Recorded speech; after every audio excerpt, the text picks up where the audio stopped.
How and why did one of my good friends drown in my backyard and die in my arms? You're going to hear about it right now.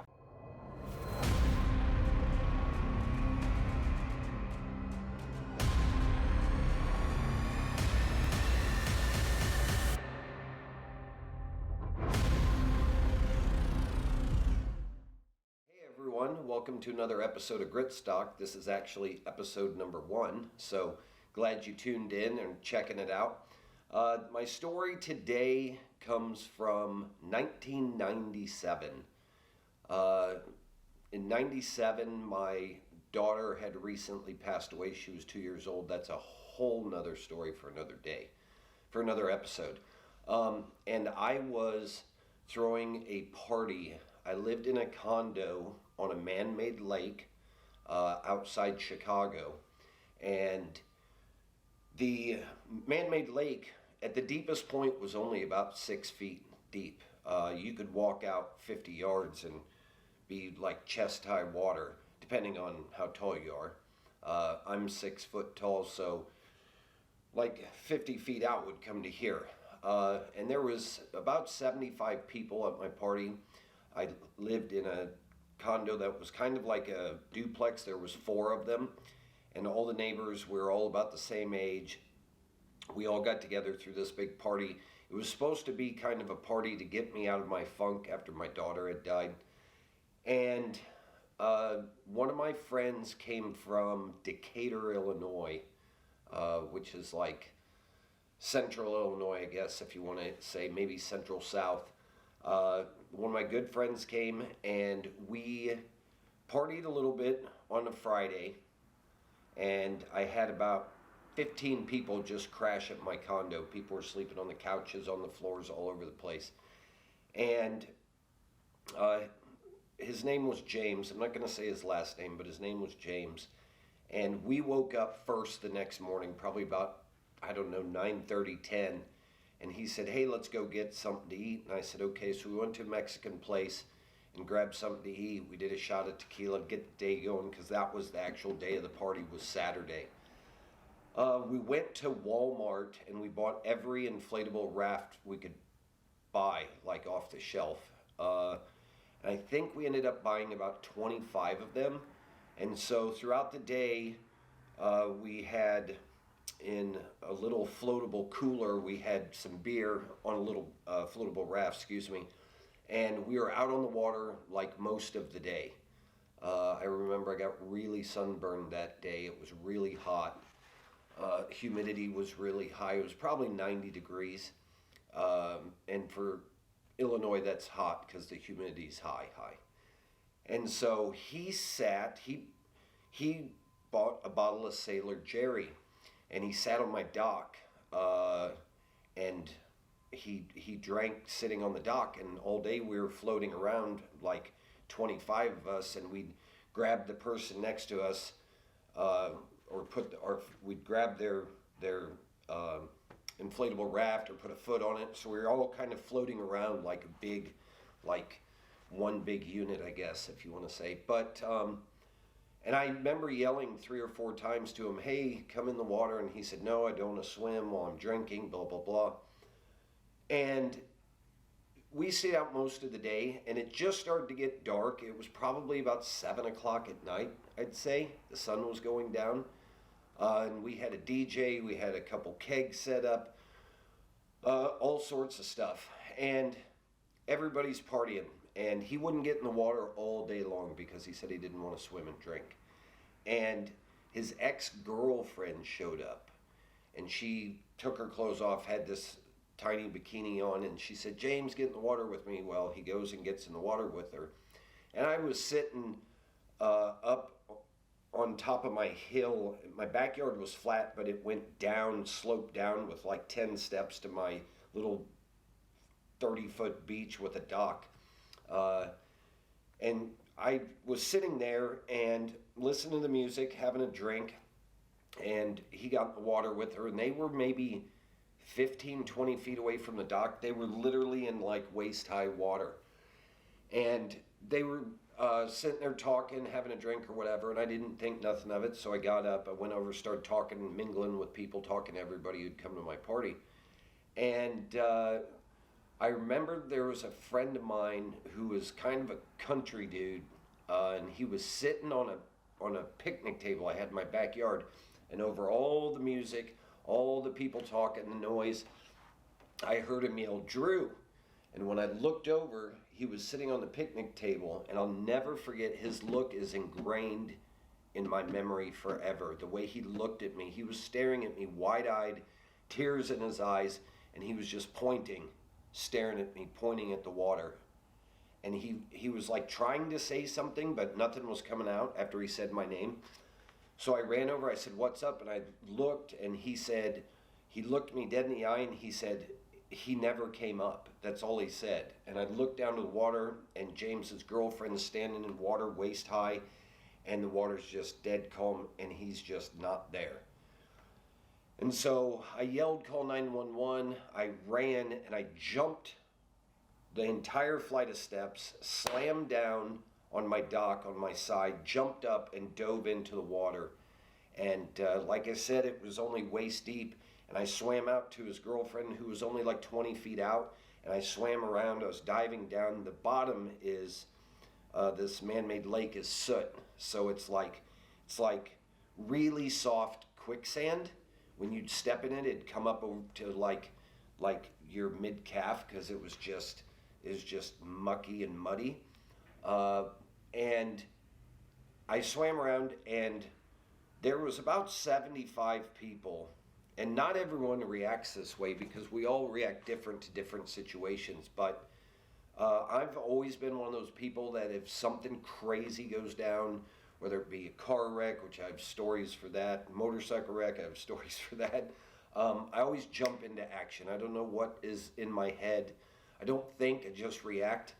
And there was only 4 people that got in the water to look for him. The rest were just frozen solid, because now word had traveled, had been in the water probably a minute. The music was shut off. Everyone was standing up in my backyard. I'm in the water. And I remember yelling at people to come get in the water, and everyone was just frozen solid. But 4 people got in, and we were all looking out 20, 30, 40, 50 feet away from the dock. Well, I started walking back towards the dock, and I got about 5 feet from the dock, and I kicked him, and I went down and grabbed him and picked him up and set him on top of my dock. Now, he was about my size, and which I weigh about 190. And when I pulled him out of the water, he was like this big. It was insane how big he was. Had to be like 2 or 3 times normal. And I threw him on the dock, and immediately when I looked at him, I knew that he was gone. He was maybe underwater 3 or 4 minutes. I would say, if I had to guess. I mean, the time's real, goes by like that in a crazy situation. But I'd say 3 or 4 minutes, 5 maybe at the most. And I'll never forget, his skin color was like a gray, like a lightish gray color, and every vein in his entire face and his arms and his hands was sticking up, my veins stick up. They were sticking up like this far off the skin, everywhere, and they were just super black. So it was gray. It was such a crazy sight to see that fast. And so the paramedics were actually eating at an old abandoned drive-in theater, which was like a mile away. So they were there. When I set him on the dock, I heard someone say the paramedics are coming. And so I set him on the dock, and I immediately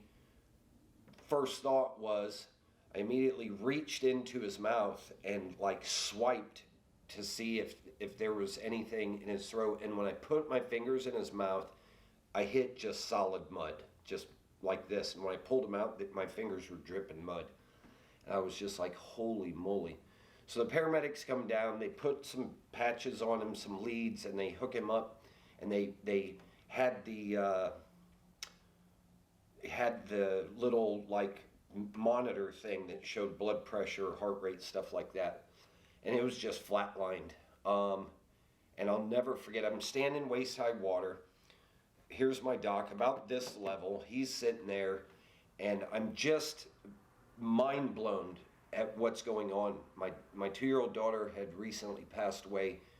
Now this, I was just like unbelievable. So the paramedic tries to put a tube down his throat, and I'll never forget looking as they put it in, went in about this far, and the paramedic, she pulled it out, and it was dripping blood. And she stood up, and with 2 fists like this, she hit him in the stomach, and his stomach was super bloated. She hit him in the stomach, and it just went boom, like that. And when she did that, mud just ran out of the corner of his mouth. And I'll never forget, she took the vital thing and she flipped it, and so I could see it standing in the water, and it was all flatlined. And she said, we have to take him to the hospital. And of course, I knew he was already dead. And so here's his ex-girlfriend like 10 feet behind me, frantic, crying, freaking out. Everyone at my party's just frozen. And so they put him on a gurney. We wheeled him up my steps into my backyard, and I'll never forget going through the people.